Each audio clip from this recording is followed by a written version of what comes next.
Hermanos, el Señor Jesús tuvo que afrontar una serie de juicios.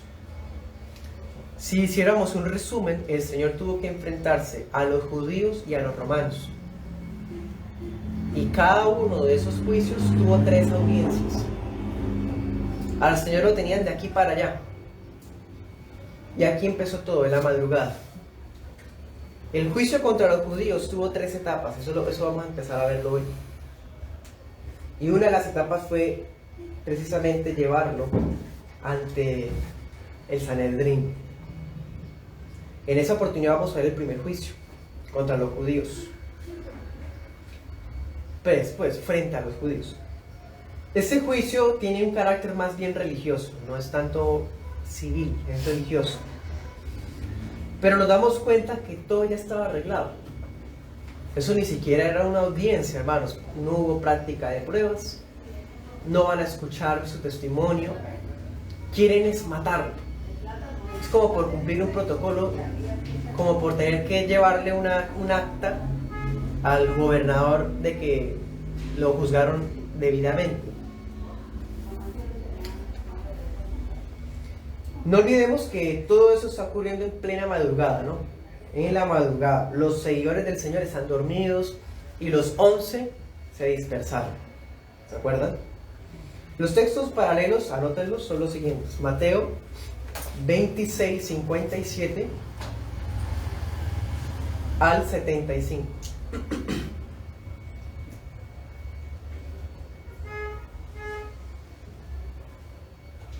Lucas 22, 54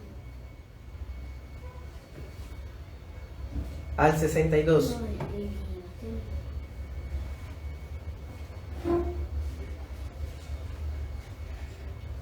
Juan 18, 12 al 27. Listos, pueden comparar las escenas. Tengan en cuenta que esta historia que vamos a leer está en los 4 evangelios. Esto muestra lo importantísimo que es para la iglesia estos pasajes. Leamos verso 53. Dice: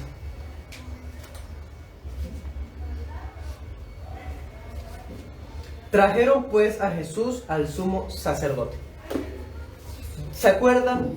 La multitud con palos, garrotes, lámparas, antorchas, espadas. Bueno, esa multitud que fueron tras el Señor como si fuera un tremendo delincuente.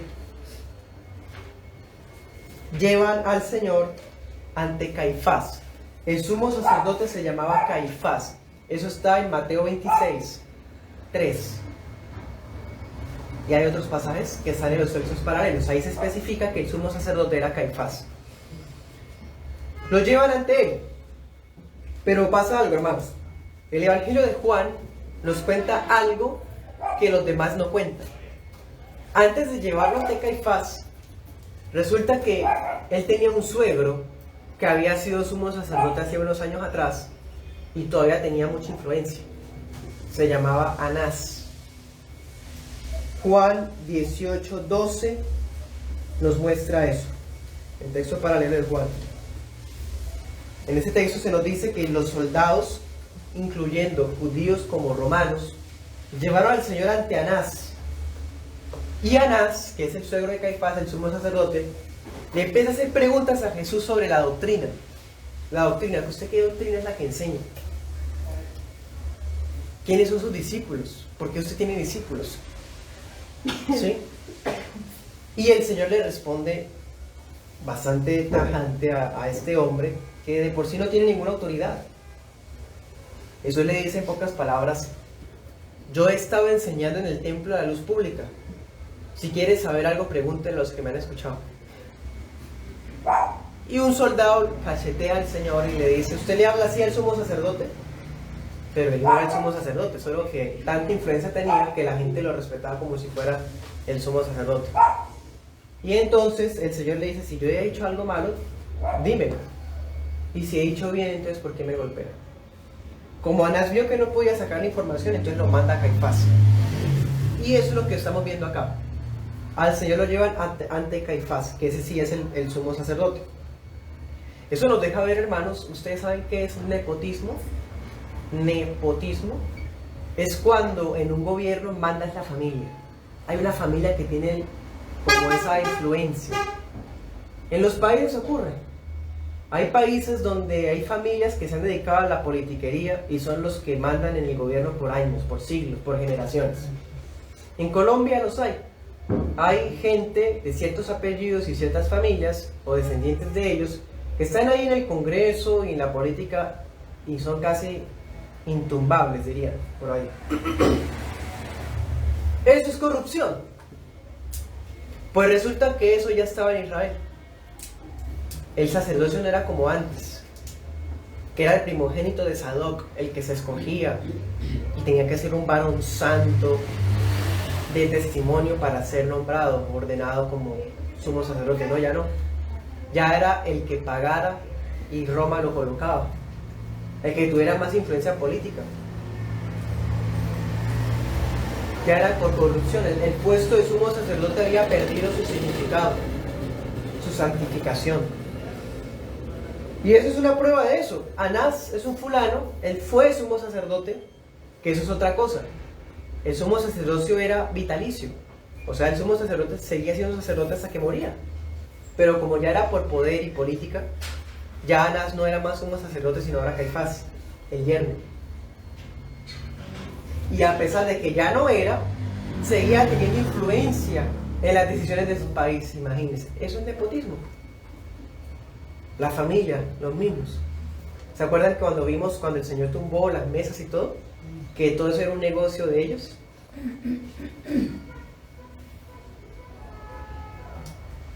Bueno, verso 53 nos dice, no solamente estaba Caifás, también estaban reunidos todos, ojo con eso, todos los principales sacerdotes, los ancianos y los escribas.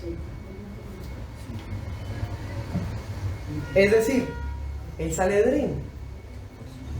Ese es el Sanedrín. Los máximos líderes de Israel.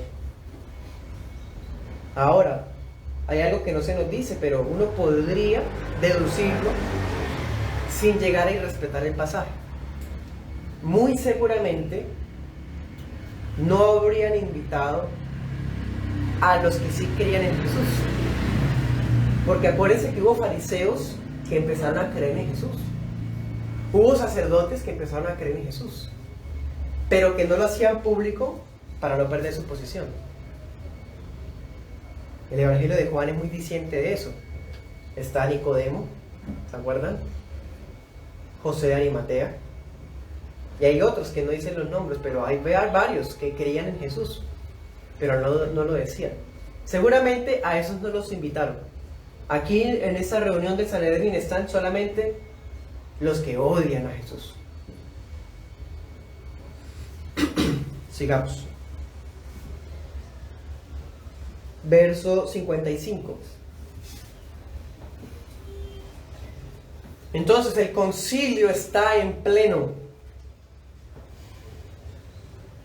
y buscan testimonio que les sirva para sentenciar al Señor.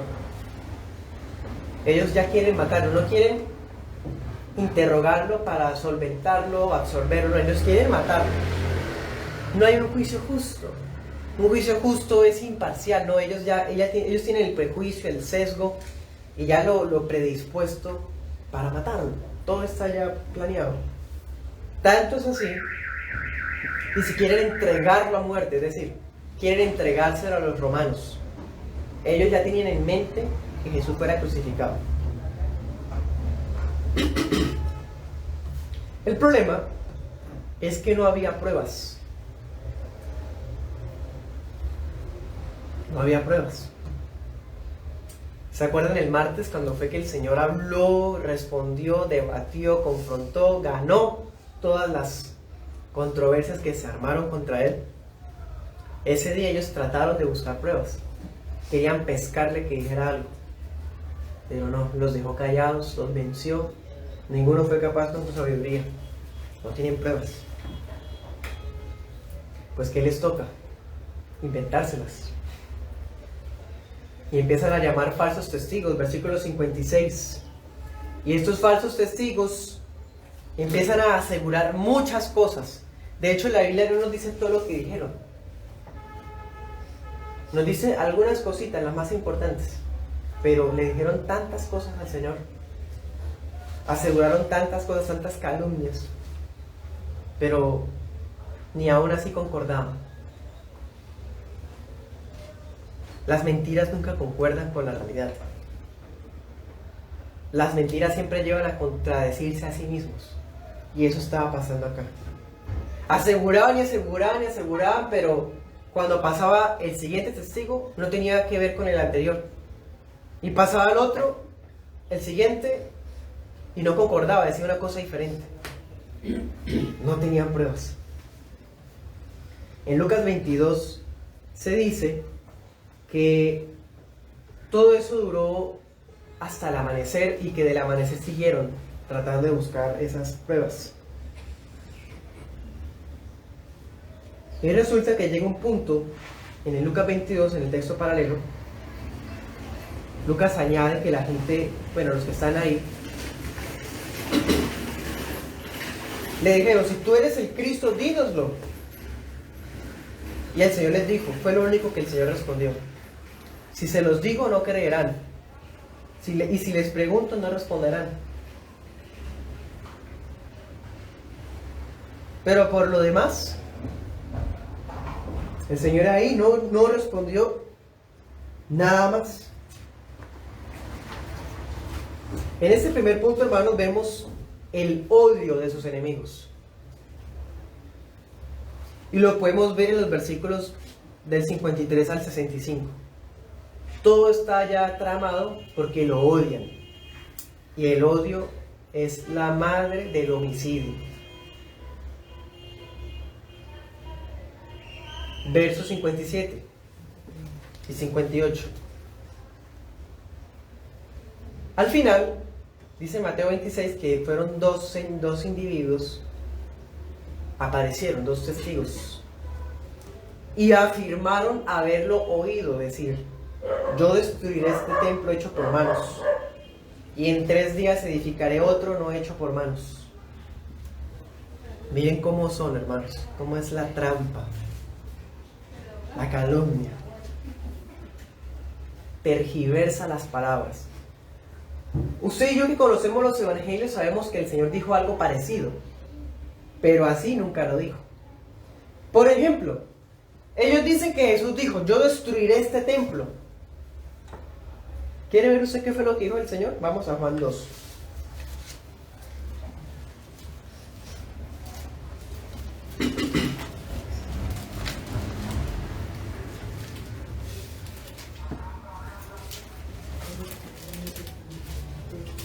Dos 19.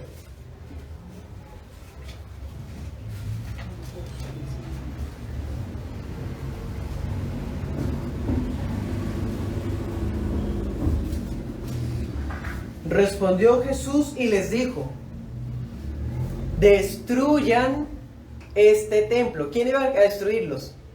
A destruir el templo. Ellos, no él. Destruyan este templo y en 3 días lo levantaré. Entonces los judíos dijeron: en 46 años fue edificado este templo y tú en 3 días lo levantarás. Pero él hablaba del templo de su cuerpo. Destruyan este templo, lo que veíamos hoy, el tabernáculo. Su cuerpo era el tabernáculo, es el templo. Destruyanlo y en 3 días lo levantan. Volvamos al texto. Yo destruiré este templo. Miren cómo tuercen las palabras. Está diciendo que Cristo va a destruir el templo. Ya el templo ha sido desechado cuando Él tumbó todo, cuando se fue al Monte de los Olivos. Ese templo ya no tenía un valor espiritual. Hecho por manos y edificaré otro no hecho por manos. Bueno, esas frases, Él nunca dijo eso. Le metieron esas palabras. El día de ayer salimos a evangelizar con unos hermanos y a una de las personas que les compartíamos el evangelio empezó a hablar que sus palabras tenían poder, porque Dios demandaba una fe especial, bueno, en fin. Y parafraseaba el versículo que dice que mayores cosas harán si tienen fe, dijo la persona. Y cuando le abrimos el versículo y se lo mostramos, no decía como ella decía. Decía que mayores cosas, pero está hablando de otra cosa. Y ella estaba trayéndolo al poder de la fe, al poder del... Bueno, miren cómo es de fácil torcer la palabra. Colocar en el texto lo que usted entiende, pero que no dice ahí. ¿Qué hicieron ellos? ¿Ellos dijeron lo que Jesús dijo? No. Ellos dijeron lo que entendieron que Jesús dijo. No nos pase eso, hermanos. Usted debe tener conocimiento de la Biblia, pero de verdad conocimiento, no suposiciones. Si usted es capaz de decir algo, tiene que comprobarlo y que sea tal cual y no lo que a usted le parece. Que nosotros nos caractericemos por ser precisos en la palabra. Y usted pueda decir cuando alguien le dice algo, no, así no dice el texto. Es más, miremos, vea, no, así no dice, usted está diciendo otra cosa, aquí no dice eso. Es importante que aprendamos a manejar la palabra, hermanos. Porque es muy fácil meterle a la Biblia lo que nosotros creemos. Y eso está mal.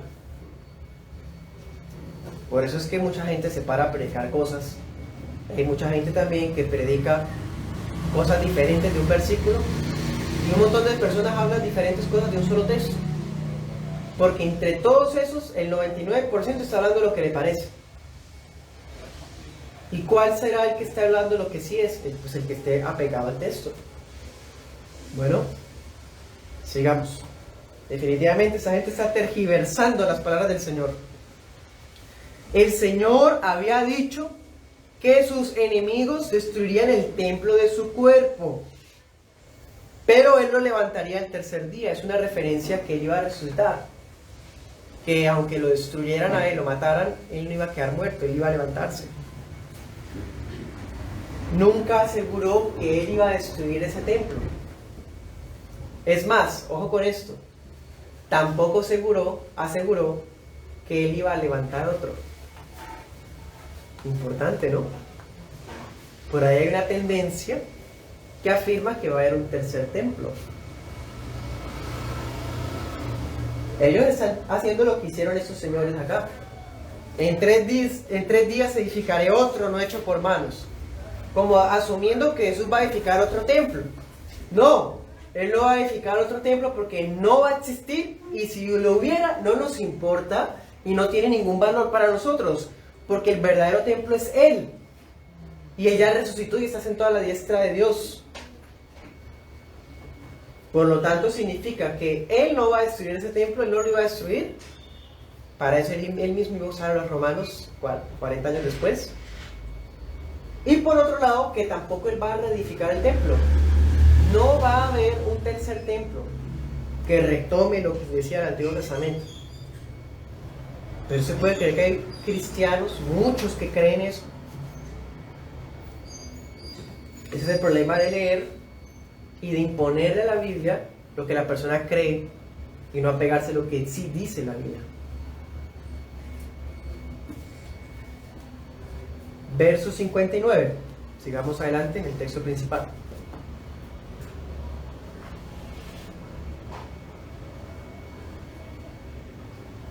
Marcos nos cuenta que mucha gente testificaba muchas cosas, pero quizás el testimonio más fuerte habría sido ese. Por eso fue el único que anotó. Porque cogieron palabras del Señor y las torcieron. Y además es grave, porque estaba diciendo que Él iba a destruir el templo. Ese era el significado de ellos, de la religión. Y que lo iba a reedificar sin manos, o sea, como si fuera un Dios. Sí, o sea, querían imputarle los cargos de rebelión o profanación del templo y blasfemia, porque estaba haciendo que Él era un Dios que construía el templo en 3 días. Pero dice el 59, ni aún así coincidían.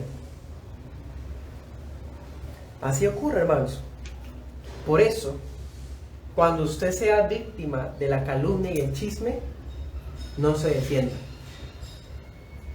No nos defenderemos.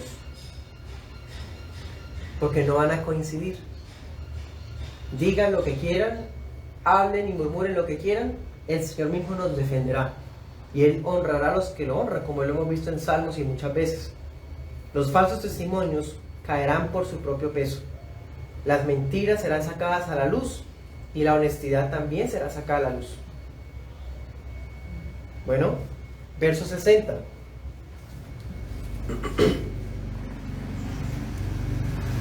Pasan y pasan las horas tratando de usar pruebas. Ninguna les sirve. Se están quedando sin armas.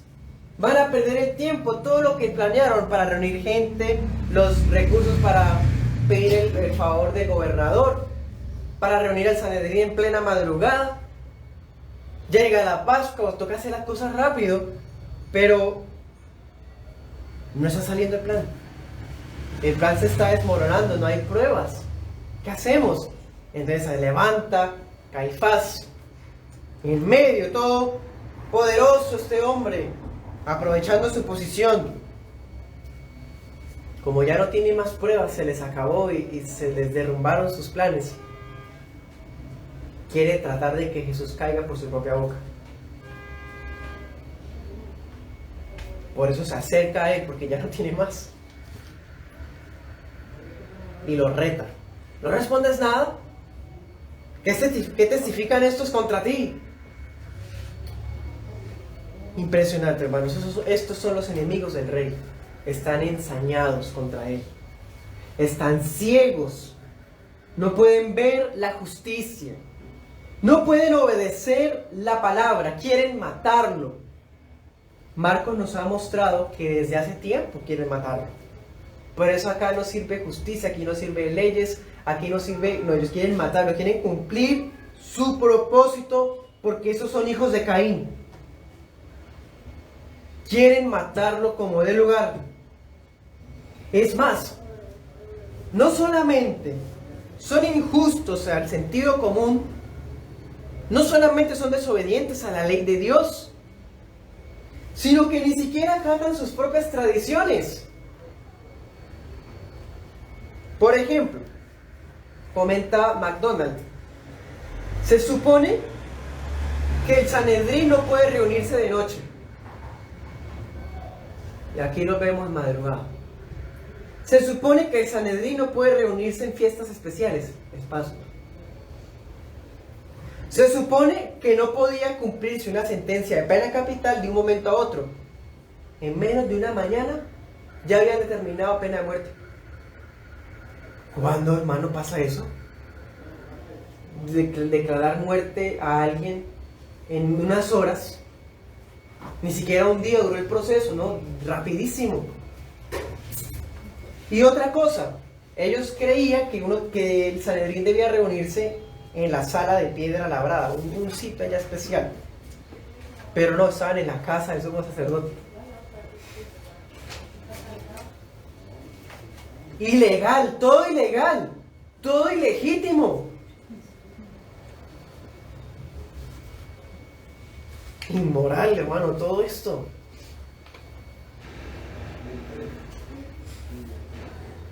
Entonces, en una sola mañana, el odio que tenían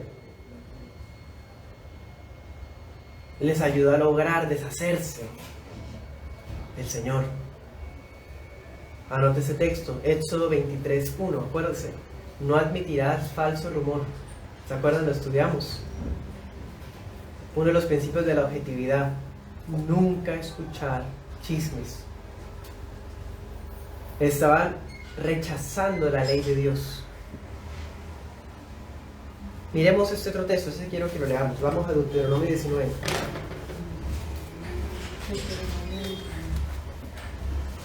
Deuteronomio 19, 15.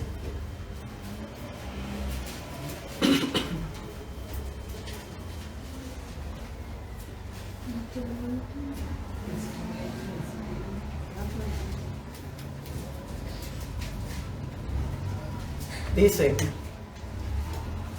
no se tomará en cuenta a un solo testigo contra alguien en cualquier delito ni en cualquier pecado, en relación con cualquier ofensa cometida.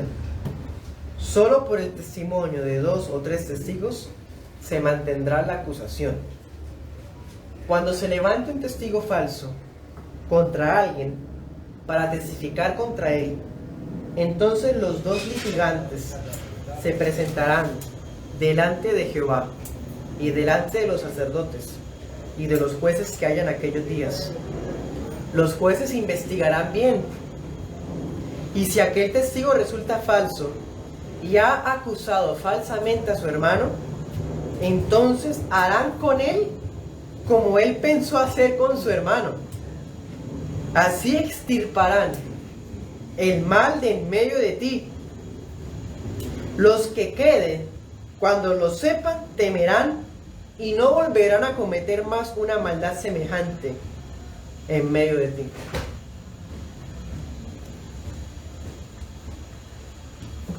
¿Qué está diciendo el texto?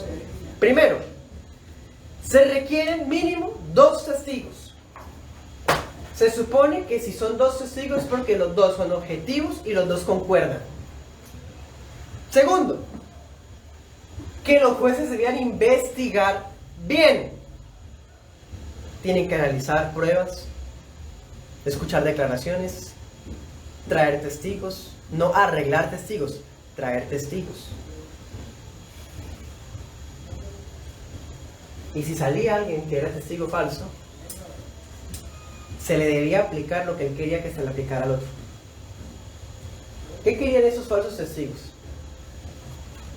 Matar a Jesús, ¿cierto? En esta audiencia, los únicos que debían morir eran los falsos testigos.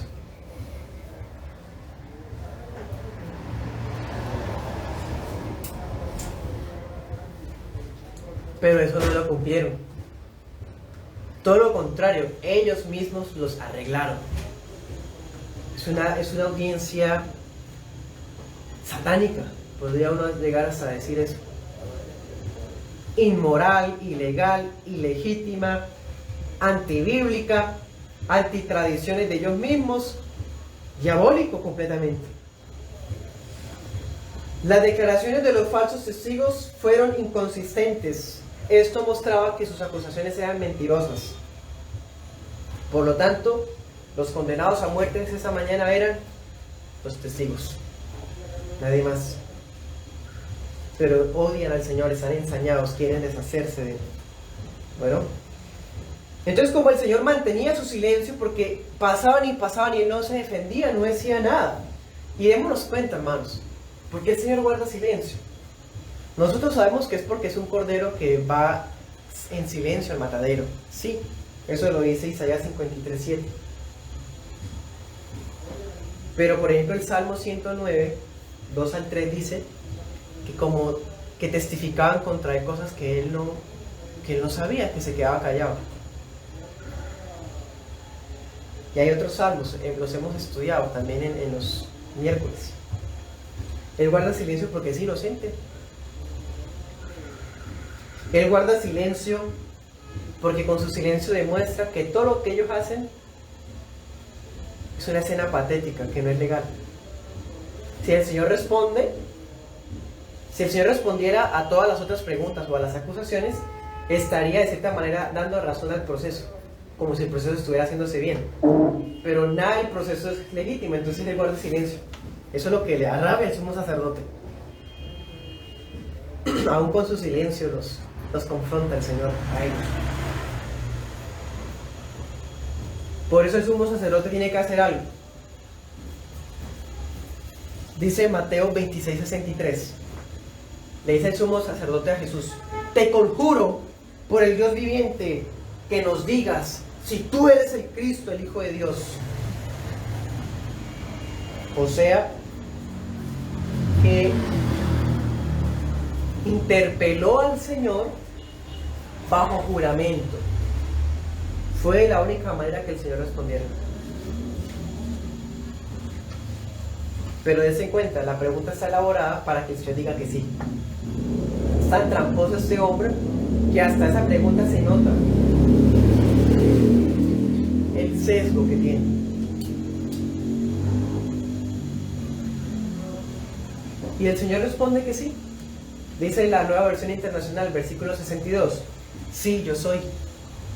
Y ustedes verán al Hijo del Hombre sentado a la diestra del Todopoderoso y viniendo en las nubes del cielo. Eso era lo que ellos querían escuchar. Con su respuesta, el Señor está diciendo que Él es el cumplimiento de Daniel 7:13. Que Él es el cumplimiento del Salmo 110:1. Él es el Hijo del Hombre que viene en las nubes del cielo y que se sienta a la derecha de Dios.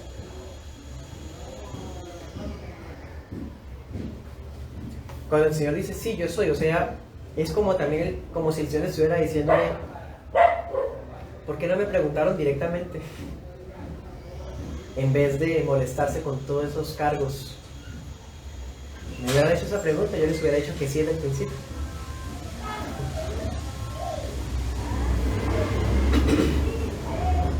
¿Qué hubiera pasado, hermanos, si el Sanedrín practica pruebas? Si hubieran tenido en cuenta la multitud de testimonios favorables con las que contaba el Señor, hubieran llamado a Jairo, a la del flujo de sangre, al Gadareno, a Bartimeo. Tanta gente que puede testificar a favor. Acuérdense que hace 3 días resucitó Lázaro. Hay mucha gente que puede dar testimonio a favor. Si hubieran practicado pruebas, hubieran investigado bien, ¿qué hubieran concluido? Que sí era. Pero como lo que querían era deshacerse, ¿para qué? Para que Roma no los destruyera a ellos. Tenían más miedo de Roma, de César, del hombre, que de Dios.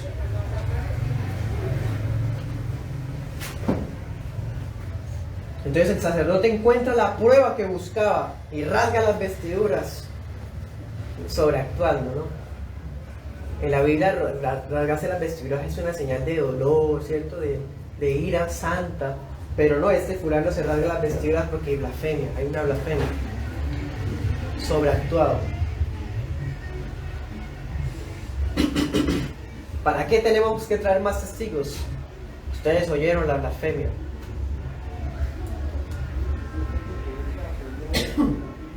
Verso 64. Unánimes condenaron a muerte al Señor. Es más, algunos comenzaron a escupirlo, le taparon la cara para darle puños, y como ellos creían que el Cristo tenía poder de profecía, entonces decían, bueno, y daban el puño y decía, ¿quién fue el que te golpeó? Dime el nombre. Y así hicieron por horas. Anote este pasaje, Isaías 56. Ahí está esa profecía de esto que iba a pasar. Agarraban al Señor de la barba para arrancársela, escupirlo, todo eso. Además, la gente sabía que Jesús era profeta. Por eso estos torturadores se mofan de eso. Verso 65. Los alguaciles, los de menor rango, están también ahí dándole cachetadas al Señor. En Lucas 22 se dice que los guardias se burlaban y lo insultaban con muchas cosas, muchas palabras. Pero todo eso el Señor ya lo había dicho, hermano. Marcos 10:33, leámoslo, atrasito. Él había dicho, subimos a Jerusalén y el Hijo del Hombre será entregado a los principales sacerdotes y a los escribas. Lo condenarán a muerte y lo entregarán a los gentiles. Se burlarán de él, lo azotarán, lo escupirán y lo matarán. El Señor ya había dicho todo eso que le iba a pasar. Ahora miremos el segundo punto. Verso 54. La negación de su discípulo más cercano. Mientras el Señor se encuentra en ese juicio ilegal, hay alguien que lo estaba siguiendo de lejos. Era Pedro.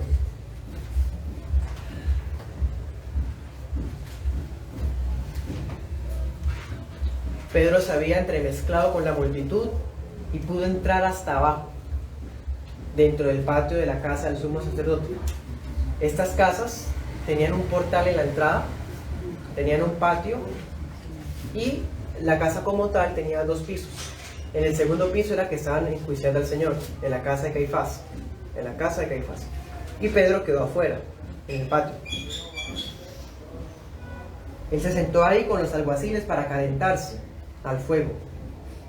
Estaba haciendo frío ese día, dice Juan. Verso 66. Entonces una de las criadas del sumo sacerdote se queda mirándolo. Dice la Peshita, lo observó detenidamente y dijo: tú también estabas con Jesús Nazareno. Dice en Juan: ¿no eres tú también de los discípulos de este hombre? 68. Pero Pedro negó: no lo conozco, ni sé qué dices. Y se fue rápido de ahí, hermano. Se fue a la puerta. En ese momento cantó el gallo por primera vez. Es tan cobarde en ese momento Pedro, el valiente, el que había dicho: Señor, contigo hasta la muerte. Es tan cobarde que ni siquiera escucha el gallo. Él no lo escuchó la primera vez, o quizás por allá a lo lejos, pero no le puso cuidado. 69. La cría volvió a mirarlo y comenzó a decirle a los que estaban ahí: ese es uno de ellos, o sea, uno de los discípulos de Jesús. 70. Pero Pedro negó otra vez. O sea, van dos negaciones. Poco después, dice Lucas, 1 hora después, los otros que estaban allí se le acercaron y le dijeron: verdaderamente tú eres de ellos, porque eres Galileo y tu manera de hablar es semejante a la de ellos. En otras palabras, no sé por qué dice que no es de ellos y hasta en el acento se le nota que es del norte. Y los discípulos de él son del norte, son los galileos. Los del norte tienen un acento. Su acento lo delata. Verso 71, miren esto. Entonces Pedro comenzó a echar maldiciones y a jurar, afirmando que no conocía al nombre de quien hablan.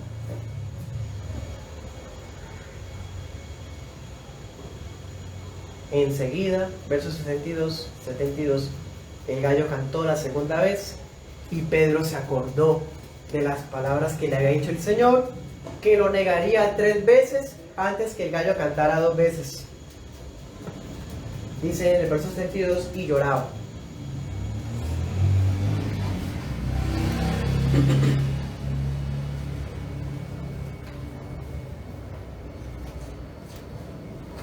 Ese es de los textos más impresionantes, hermano, como que lo parten a uno. Mire esto, Lucas 22, 61.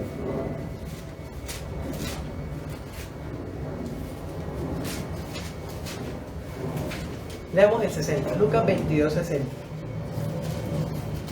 Estamos imaginándonos toda esta escena. 60. Pedro dijo: hombre, no sé lo que dices.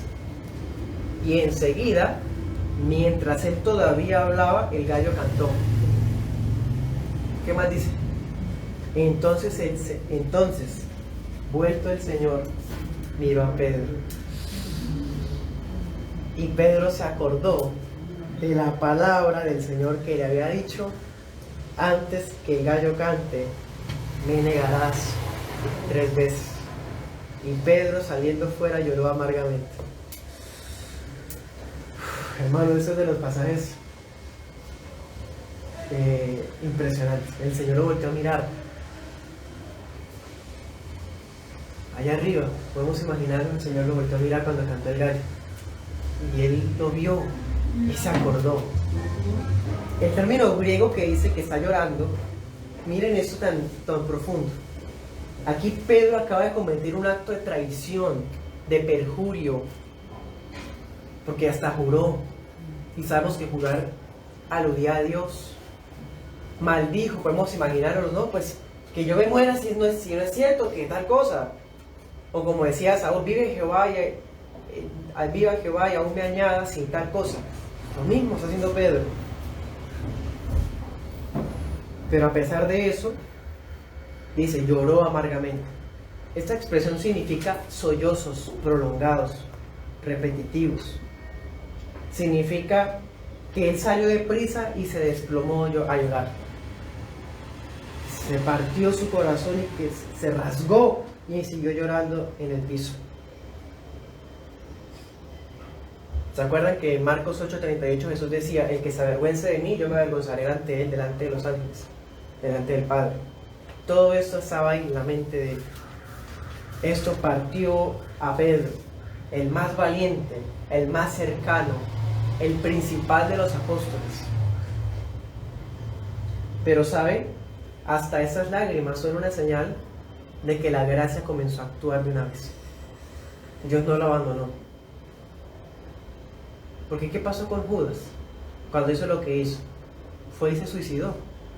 Pero este Pedro se partió su corazón y lloró con amargura.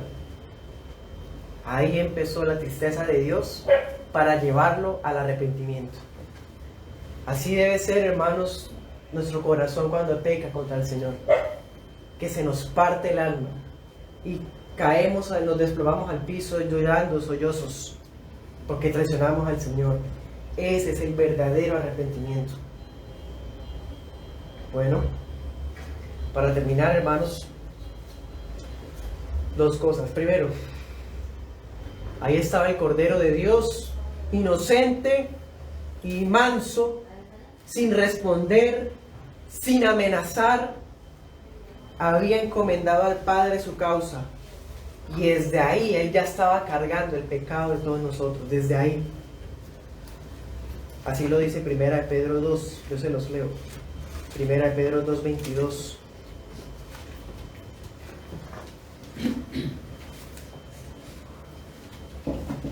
Él no cometió pecado, ni se halló engaño en su boca. Cuando lo maldecían, no respondía con maldición. Cuando padecía, no amenazaba, sino que encomendaba su causa al que juzga justamente. Él mismo llevó nuestros pecados en su cuerpo sobre el madero. Démonos cuenta, al Señor lo van a matar y Él sabe. Y cuando le preguntan quién es, Él dice, yo soy. El rey confiesa su identidad ante sus enemigos. Yo soy el Hijo de Dios. Pero abajo estaba Pedro negando al Señor. Al Señor lo ponen bajo juramento que diga quién es. Y bajo el costo de su vida lo dice. A Pedro lo vemos jurar que ni lo conoce para salvar su pellejo. Es un contraste muy fuerte, ¿no?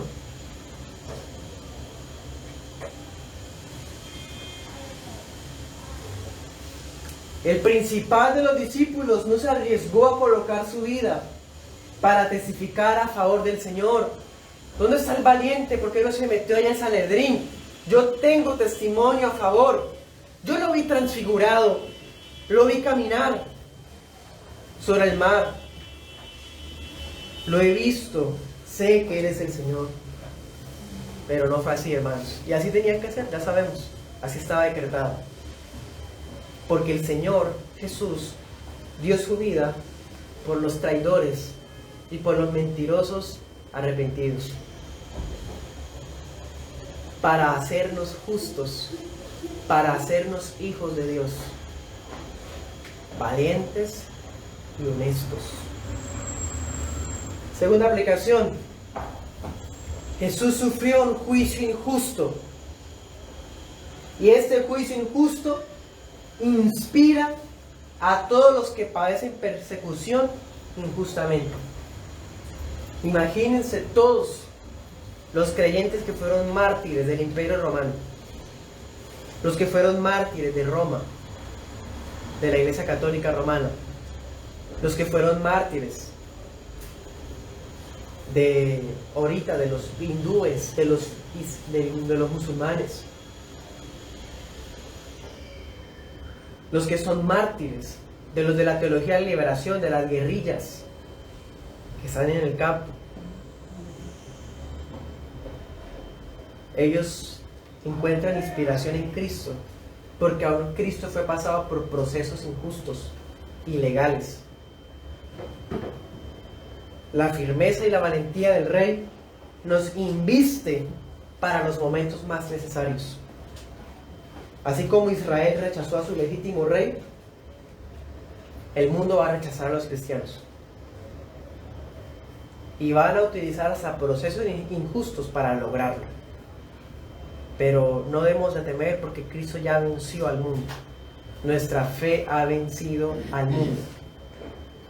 Ahorita no se ve quiénes somos en realidad, dice Juan, pero luego se verá que somos hijos de Dios por la gloria que vendrá. Oremos.